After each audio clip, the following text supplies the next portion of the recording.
Hi everyone, welcome back to the Prologue to Wellness podcast. Today we're going to be diving into a buzzing and trendy topic, and I think you probably heard it all over the internet. We're talking about cold plunges, we're talking about mouth taping, and really kind of odd and strange things here. But are they really science or are they just fad? Let's find out from Dr. Odelia. Dr. Odelia is our lead doctor here at Prologue. Hi, Dr. Odelia. Welcome to our podcast. What have you heard recently about all these trends? So hi Cheryl, thanks for having me today. So I think it's a very exciting topic and there are a lot of people who have heard about this thing called biohacking, Yes. but they don't really know what it really entails. Because on one end they're thinking about lifestyle changes, but the other end you hear of very extreme, like for example transfusions and very cutting edge science and technology. So I think to boil it down simply, we can look at the word biohacking. So bio is biology. So we're looking at how our body works. We want to know how our body functions, understand it better. And hacking, we kind of think more of like, computer hacking. Yes. But you want to understand the system, get into the system, and adjust it to your advantage. So hacking our own body, basically. In a way, yes. Does correct. it work? How does it work? So how it is, we must know how to understand our body. Actually, in fact, a lot of us have been doing little micro biohackings along the way. For example, when you speak to anyone and you want to feel better, or you speak to a doctor and they told you to improve your health, the first line is always lifestyle changes. Yes. And that one will include getting your sleep right, eating well, moving well, and good stress management. And actually all these, when you are trying to achieve a better health outcome to make yourself feel or function better, that in a way is considered biohacking as well. So we're actually doing it in small, micro, tiny ways. But of course, these trends that we're talking about are very extreme. Yes. What's your take on all these? For instance, recently there's this mouth taping. I just heard it this morning, right? What is it? Does it work? So there is, because it's a fad now and it's also a trend, there's a lot of different interpretation of it, and there are a lot of ways that people want to make their health feel better.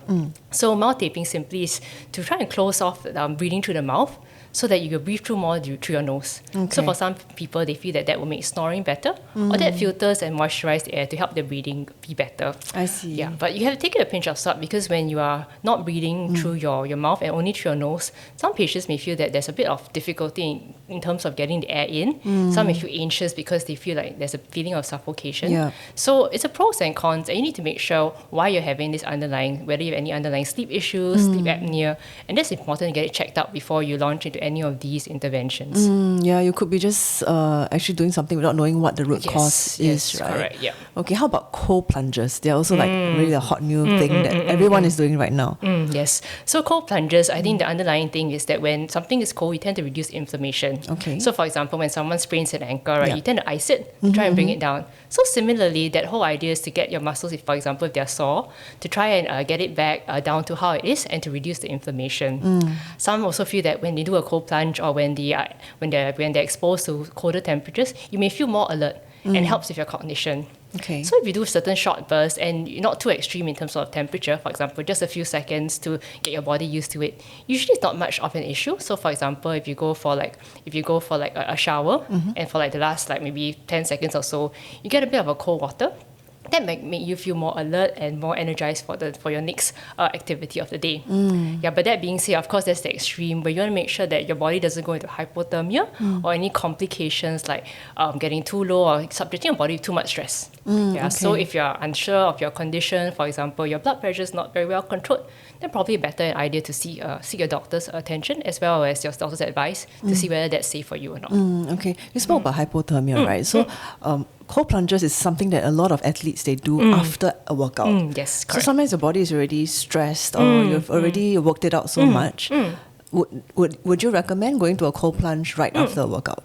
So if your body is prepared for it, and you can always start off with a short duration of it, and not so extreme in terms of temperature and duration, and see how your body acclimatizes to it and feel about it. As your body slowly adjusts and you feel you're okay with it, you can slowly increase the duration as well as the intensity of your intervention. So nothing too shocking, like Nothing too shocking. Okay, got it. Because you need to be comfortable at the end of the day. We don't want to cause your body more stress. So when that causes more stress to your body, probably you have time to relook at what you're doing. Okay, so it's not so much about when you do it, but more like a gradual Whether your body's used to it, introduction correct. Yes, Okay, yes. okay. Okay, then on the other extreme, there's saunas that are popping up right now. So that's on the other end where it's hot. How does that work? So that one actually has been linked to improve cardiovascular health and outcomes. It always feels good after, like, let's say if you go for like a workout or massage, you want to relax your body. So no harm doing that. Things to watch out for is make sure they are well hydrated, because when you're in a sauna, you tend to perspire a lot. So hydrate before and hydrate after. If you have any similar like heart conditions or any uncontrolled blood pressure, then those are the times that you need to make sure whether it's safe or not. Because each time you go to an extreme environment or very rapid change in your environment, your body's undergoing stress. And then in that case, your blood pressure may respond accordingly by going up and going down. So it's important to make sure that's safe for you. Okay. So I guess make sure you're hydrated and also gradual, because Correct. if you're perspiring too much, you're losing too much water, right? Yes. Okay.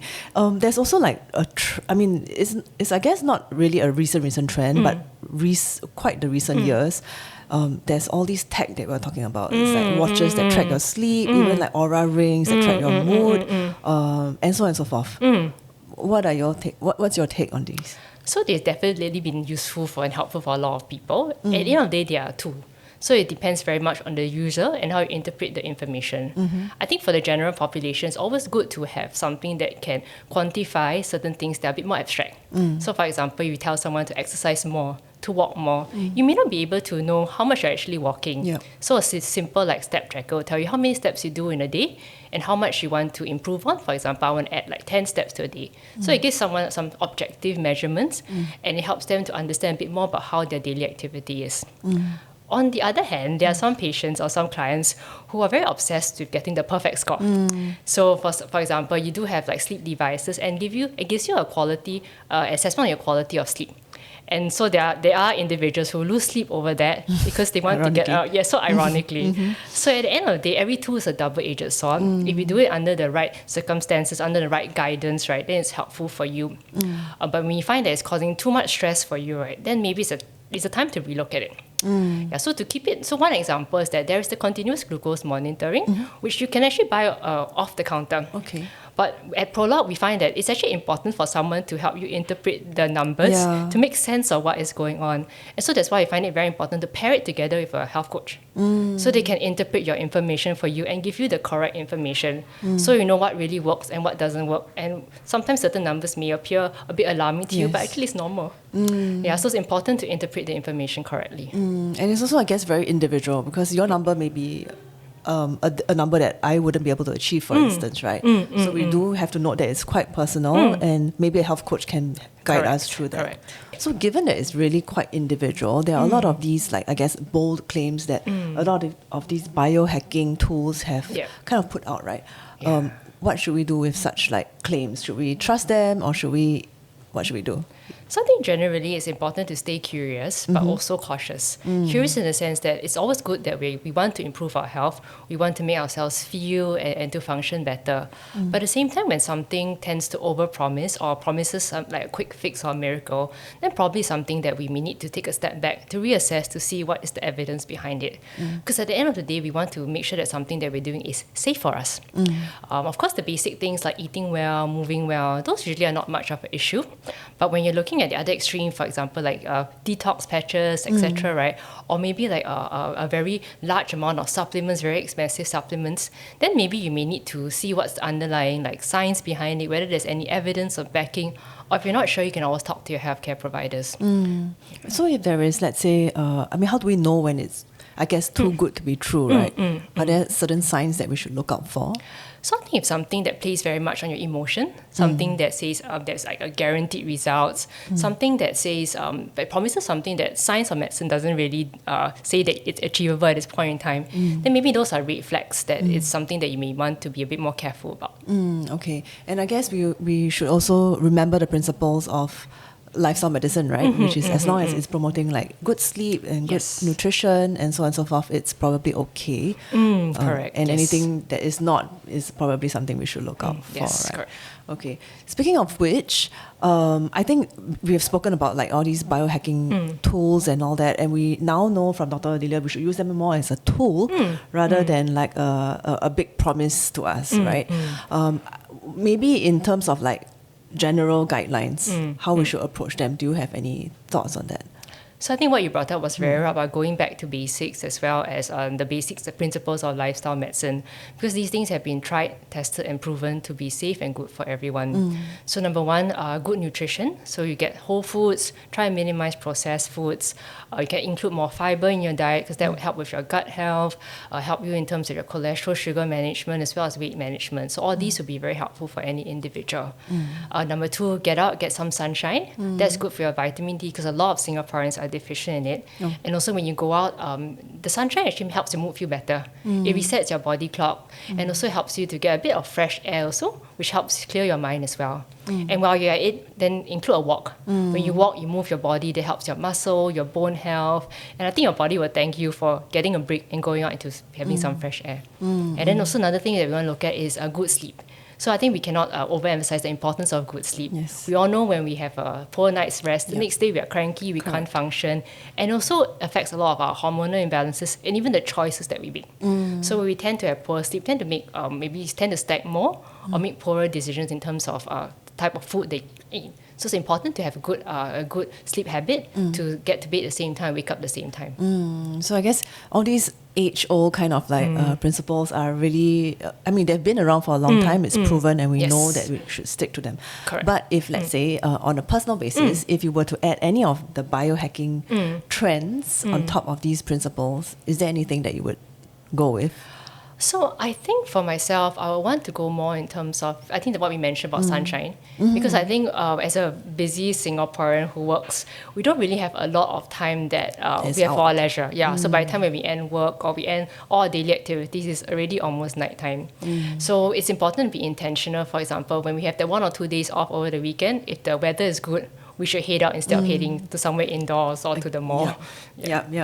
So really getting the sunshine and not be a zombie. Basically, Okay. I think that's something that we sometimes forget. And it's the simple things, simple things.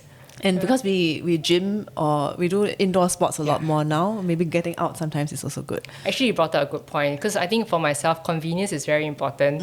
So even a lot of my exercise indoors. So I think that's one takeaway point for myself as well. Get some sunshine. So I guess get some sunshine and basically don't be a zombie, right? Yes. And speaking of zombies, recently there's also this trend of longevity, right? I guess zombies live forever, I suppose. But do we want to live forever? And what do you think about living longer years or longevity medicine? So definitely something that is a very exciting topic, and there's a lot of science and development behind it. At the end of the day, I think, especially in Singapore, we're in a very good position because our life expectancy has increased by leaps and bounds. So the next question is how is our quality of life? So we can have longer numbers, we can live for many years more, but at the end of the day, it's whether our quality of life is there.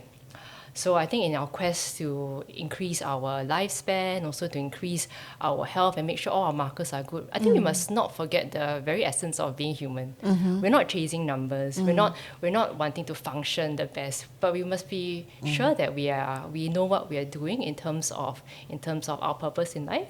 I think through this process, don't forget to live and to enjoy what we have in front of us. That's beautiful. I think we sometimes chase numbers because we're so used to it nowadays with tech and social media and with biohacking and all these signs that have been like throwing numbers at us.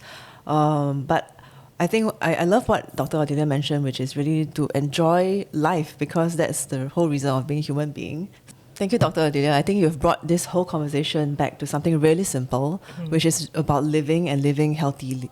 Yes. Right. And I think that sums up a little bit about our topic today. Although we're talking about biohacking, I think more importantly, what we're using it for is tools for us to live healthy and not necessarily longer years, but healthier longer years. Yes, absolutely. Any last words or pieces of advice you would like to provide? So I think at the end of the day, we just have to listen to our body, make sure what we're doing is safe, and of course enjoy the process. Thank you, Dr. Odelia. A great reminder for us today. That's all we have today for this episode of the Prologue to Wellness podcast. If you found this episode interesting or useful, please feel free to like, subscribe, or forward this to a friend that might need it. And that's all we have for you today. In the meantime, take care and be well.